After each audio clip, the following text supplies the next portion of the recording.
the media hyperventilating over what happened on the Capitol. Remember when they were saying, they were mostly peaceful, and, who says that protests have to be quiet and peaceful? Remember that? I want to be clear in how I characterize this. This is mostly a protest. It is not, generally speaking, unruly. As there's a big building on fire behind him. It is not, generally speaking, unruly. Ignore the fire behind me. Nothing to see. Move on. It ain't a riot, what we're seeing right now in Minneapolis. They are strictly principled anti-fascists. Principled anti-fascists. As opposed to unprincipled pro-fascists. They've taken a principled stand to stand against white supremacy. Just in case you didn't get the principle, they really, really are principled. They really are principled. In fact, they're almost over-principled. Unruly. That ain't a riot, what we're seeing right now in Minneapolis. They are strictly principled anti-fascists, and they've taken a principled stand to stand against white supremacists and white nationalists wherever they may show up. I argue to you tonight, all punches are not equal morally. It says it right in the name, Antifa, anti-fascism, which is what they were there. It's right in the name. They said that they were anti-fascist. It's right in the name. I mean, it's right there. Fighting. Listen, there's, no organization is perfect. There was some violence. Any reasonable person would say we shouldn't be destroying other people's property, but these are not reasonable times. No, these are not reasonable times. When they're not reasonable times, you can destroy property. There's the unreasonable time exemption for property destruction. You haven't seen that? Thank goodness for the looters, man. Thank goodness for the looters. Oh, my God. God, you're here. I'm hungry. Please, show me where it says that protests are supposed to be polite and peaceful. This is a montage of media during the summer of 2020. I don't care that much about statues. Couldn't care less about statues. Take your statue and shove it.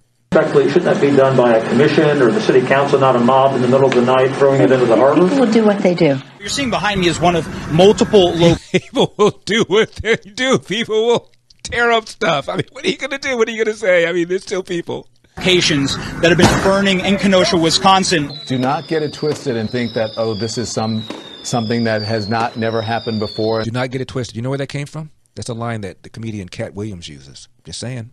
And then this is so terrible. Don't get it twisted. And where are we and these savages and all of that? This is how this country was started. People get mad. That's how people get mad. I mean, come on. Hey, getting mad is American. Is apple pie. And people get sick of it. People are risking COVID. This is during the summer. To explain. Our friends in the media excusing the violence, justifying it, saying it's not ordinary times. I mean, sometimes you just have to set a building on fire. Sometimes you just have to do what you have to do, To this country that we're fed up. Most of the major movements in American history have started at the grassroots level and at some point have turned into direct conflict with American government. So remember your history before you judge your present. Thuggishness is thuggishness wherever it comes from politically, and we should be the first to call it out. I disagree. I disagree. You know who else disagrees? And so, let's stay the course. Let's make sure we show up wherever we have to show up. And if you see anybody from that cabinet in a restaurant, in a department store, at a gasoline station, you get out and you create a crowd. And you push back on them. Did Nancy Pelosi say publicly, Congresswoman Waters, this is just a bit much, and we don't want to surround Trump cabinet members and tell them they're not welcome anywhere anymore? I mean, who are we to tell somebody to leave the friggin' country just because we disagree with their politics? So come on. Did she say that? Of course not. And you tell them they're not welcome. But Donald Trump is divisive. Donald Trump literally told people to go into the Capitol building and destroy it.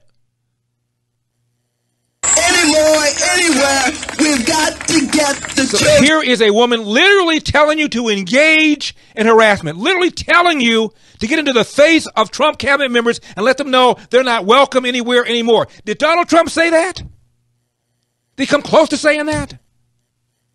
Connected to their parents, the children are suffering. All right. How about this one? I want to tell you, Gorsuch. I want to tell you, Kavanaugh. You have released the whirlwind, and you will pay the price. What did Trump say? You know, it's come down to Mike Pence, and I'm hoping Mike Pence does the right thing. I love Mike Pence. If he doesn't, I may not like him so much. That's all he said. Did he say this? I want to tell you, Gorsuch. I want to tell you, Kavanaugh. You have released the whirlwind, and you will pay the price. You won't know what hit you if you go forward with these awful decisions. Did anybody say, you know, you're the minority leader in the Senate, standing outside the Supreme Court saying, you're going to pay the price? That kind of gets to on the edge of kind of telling people to commit violence against these justices just because they're rendering decisions that you don't agree with. Isn't that giving us permission to do the same thing to Ruth Bader Ginsburg and Breyer and the female left-wing members of the Supreme Court? What if their side did that to those guys? Did anybody say that? No, I don't think anybody.